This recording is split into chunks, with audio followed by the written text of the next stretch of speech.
Today we are going to figure out who the real mastermind of the wasteland is. And I'm not talking about the NCR, the Brotherhood of Steel, or even the Enclave. I want to know who's really pulling the strings of the wasteland, who's funding groups like the Gunners and Talon Company to establish never-ending wars to keep the wasteland disorganized. Welcome, Wastelander, to Think Tank. Perhaps groups like the Enclave, Brotherhood of Steel, and the NCR that are fighting for control are also fighting back this unseen factor. Because if one group were to gain control of the whole wasteland, they might uncover the truth behind who started the war and why they are fighting tooth and nail to keep the US from recovering. Remember to subscribe to stay updated on when I post next, and let's jump right into it. Mercenary work is pretty common throughout the wasteland. They can be used as guards for stores or traveling caravans, or perhaps you just wish to see someone die. A mercenary is simply someone that is paid to do a task no matter how big or small. If money changes hands, then the job will get done. However, there are two groups of mercenaries I want to talk about. Both outfits are based on the East Coast, and both seem to be going above and beyond, acting as if they were, for lack of a better term, nothing more than raiders. Mercenaries can be downright ruthless at times. However, these two groups seem to be extra incentivized. The Talon Company, for example, is one of the largest outfitted mercenary groups in the capital wasteland, dwarfing other groups like Riley's Rangers and making raiders seem like nothing more than common household pests. But why are there so many of them, and why are they seemingly going to war with no one? The Talon Company can be found patrolling throughout the capital wasteland, fighting mutants and even taking on the Brotherhood of Steel. They've dug trenches out in front of the Capitol building and taken over old military bunkers, acting more like an army set out to conquer. Heck, they even have an established chain of command, with Jabsco being a commanding officer. So why is it that they act as raiders and disrupt the peace? Why are they hunting down the player and going to war against the good guys? I understand that to be a mercenary, you don't see right or wrong, but it seems to me that they choose to, or in this case, they were told to be the bad guys. They were hired to keep the wasteland a lawless place by all means necessary. This explains why they hunt down the player if he does too much good for the world, and why they are seen almost all over the capital wasteland. But the one thing I don't understand is where they manage to get their hands on heavy artillery. If the player heads to Tacoma Park, they will stumble across a battle being waged between the Talon Company mercs and a horde of super mutants. On the Talon side of the battlefield, the player can find a switch that sets off a heavy artillery barrage that will rain down onto the super mutants. But that's not even the half of it. I haven't even mentioned their access to the nuclear satellite Highwater Trousers. This satellite housed not one, but 8 nuclear warheads that the player could get their hands on. It seems to be way too likely that Talon Company managed to stumble across this kind of technology that wasn't already taken by the Enclave or the Brotherhood, or worse, in complete disrepair like the nuclear silo at Fort Constantine, or the downed satellite in Fallout 76. How did the Talons manage to get their hands on a satellite that was still functioning and in orbit? Where are the Talons getting this kind of hardware, and why aren't they using it more often and acting like a proper mercenary group, and not just some raiders for hire? Now, dangerous weapons aside, it feels odd that such a heavily armed group is just walking about the capital wasteland fortifying locations, but nothing else. You only hear about the wealthy hiring Talon Company, people like Mr. Burke from Timpani Tower.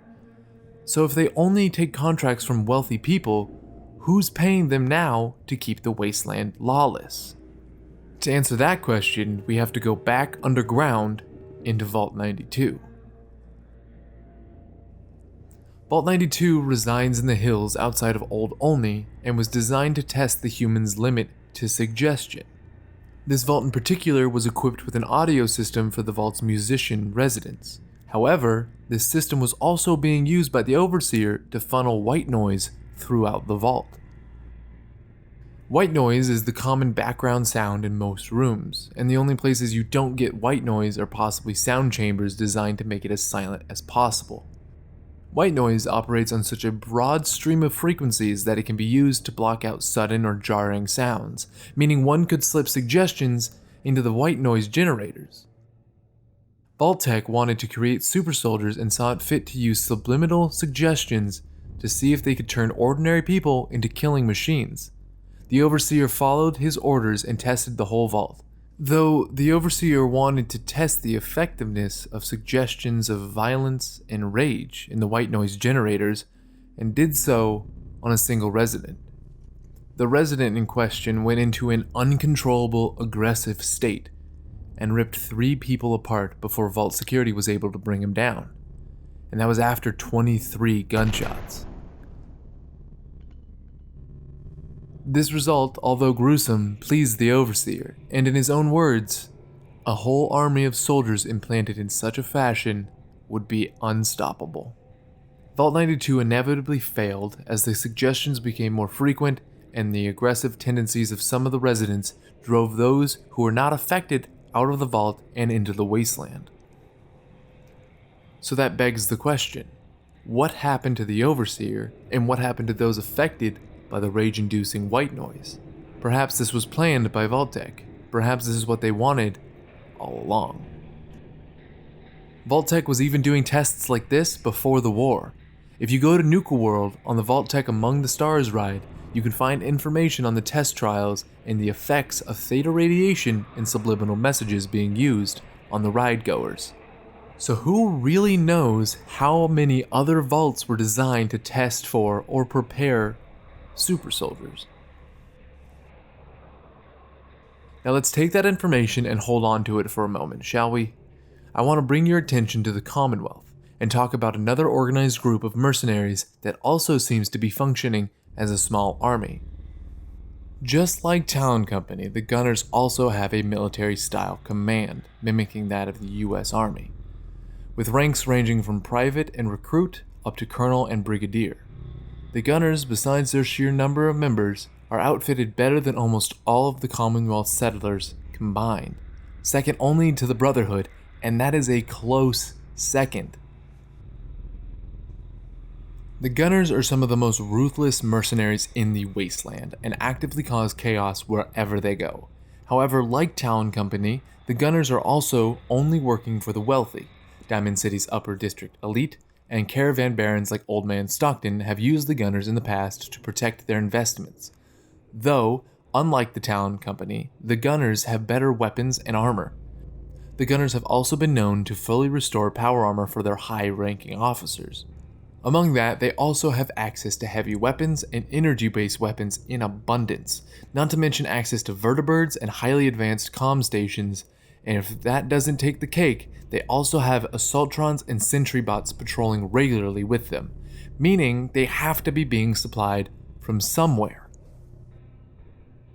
The similarities between these two groups does not stop there. The Gunners, like Talon Company, are also being funded from a wealthy outside source to again keep the wasteland lawless. This explains why they wiped the Minutemen out of existence in Quincy. The Minutemen were the largest faction in the Commonwealth for a long time and managed to unite the region, so if someone wants the wasteland to remain dislocated and unorganized, then the Minutemen have to go. The Gunners assaulted the Minutemen at Quincy and destroyed everyone in their wake. Why would the Gunners decide to waste their time on the Minutemen if they were just a mercenary group? It wouldn't make sense unless someone wants them gone and was willing to pay whatever it costs to make the Minutemen disappear, and that's exactly what happened. But how do you get a group like the Gunners to remain under your control? The answer's easy. You've always been in control. It's easy to remain in control over a group like this if you have the technical know-how and supplies to back them up. All you have to do is let the Gunners loose and then just supply them with whatever they need to get the job done. The same question that goes for the Talon Company still remains. Who is supplying them?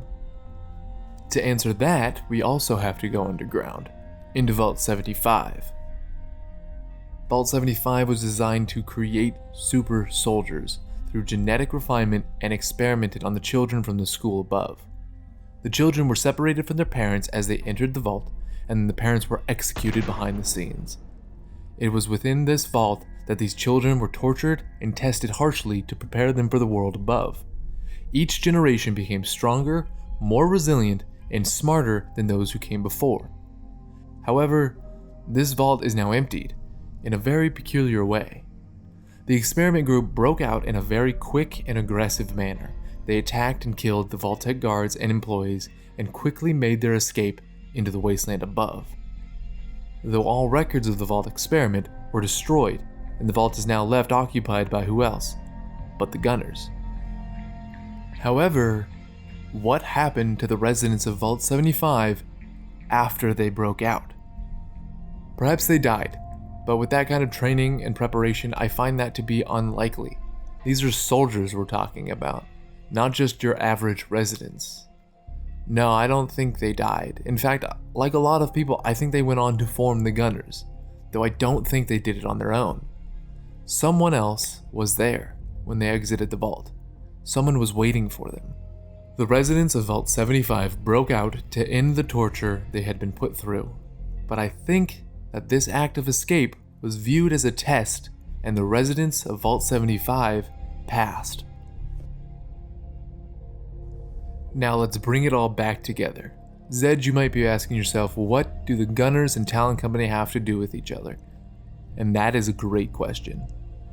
The Gunners and the Talon Company are being controlled by the same shadowy group, no less. It's this group that made them both what they are, and this group that funds their war on the wasteland, giving them supplies, weapons, missile satellites, and heavy artillery. I don't think the ghoul at the SATCOM array working with the Talon Company is a coincidence. She is no ordinary ghoul. She seems like she knows what she's doing.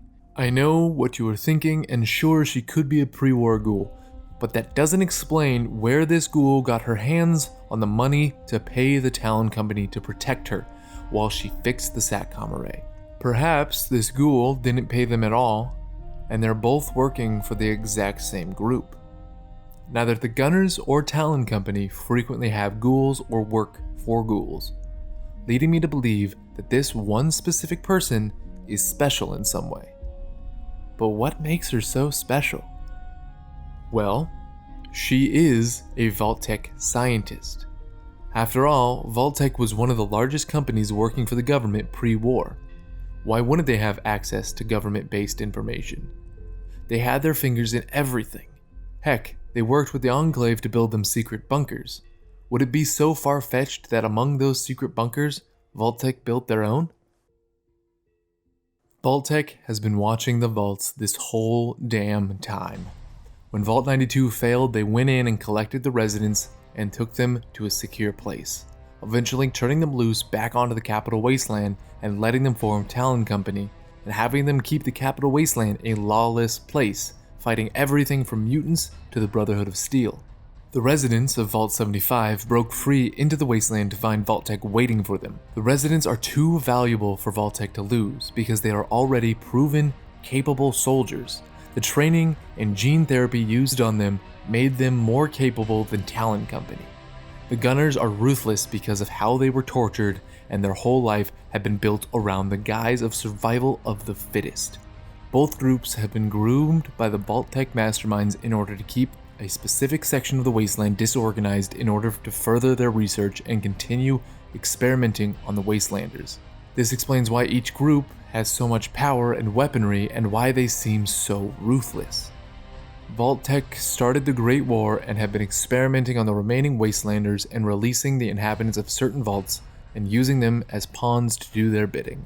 They have done all of this without showing the world who they really are. Vault-Tec is using these groups to maintain a lawless wasteland as a major social experiment and nothing more. 2 mercenary outfits, 2 vaults designed to make super soldiers, and 1 large shadowy figure hovering over the whole damn wasteland.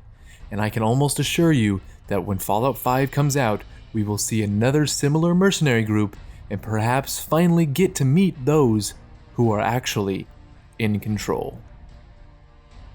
Thank you so much for watching, guys. Tell me, what do you think? Do you think the Gunners and Talon Company are both being controlled by Vault-Tec, or do you think I'm completely wrong in my thinking? Let me know down below. And as always, I'll see you in the wasteland.